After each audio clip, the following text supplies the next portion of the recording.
Ayan, update mga kaisda. Ito na yung ating monster tank. Syempre, nandiyan pa rin si Red Dragon. Ang sasaya nila, lango yan sila ng lango yan. Si Black Mamba, si Bangus, at meron silang bagong nano bubble, ano ba tawag dyan? Nano bubbles siya tatawag yan. Yan, kakarating lang, kakalagay lang natin yan. So, enjoy na enjoy sila sa kanilang mga bagong kagabitan sa aquarium, sa tank nila. Ayan o. Lango yan sila ng lango yan. Tapos yung ating flower horn naman, meron tayong bago. Ayan. Ito yung ating bago, si Lemon. So mga kaisda, meet Lemon. Ay. At meron pala tayong bago, no? Ayan, no? Ayan, no? Nasa baba. Nilagyan lang natin dyan. Nag-solo na siya. Bali, ang pangalan nito is Carrot. Ayan. Mga kaisda, meet Carrot. Ayan, si Carrot. Napakaganda. Siya, nasa baba siya. Tapos sa tabi niya si Medusa. Ayan, hello Medusa. Kaka water change lang nila.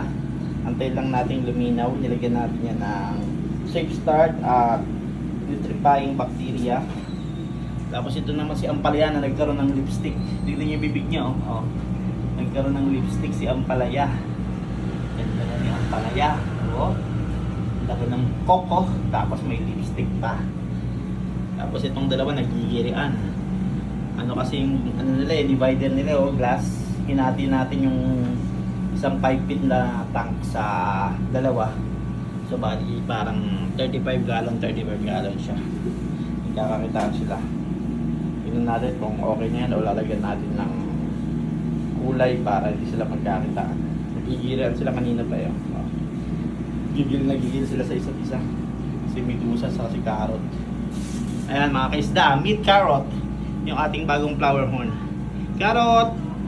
Ayan, Carrot! Hello Carrot! Carrot!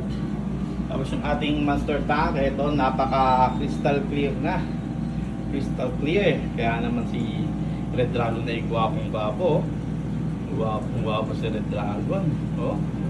Ganado sa paglangoy. Hindi pa natin ito water change. Bukas pa sila. Ito muna yung inuna natin sa baba kasi yellow green yung kubing nito nila Medusa. Tapos nilagyan natin dyan si Carrot. Tapos ito ininext natin to si Lemon, saka si Medusa, saka si Gordon Blue. Ininext natin silang i-water change. Pahinga lang tayo.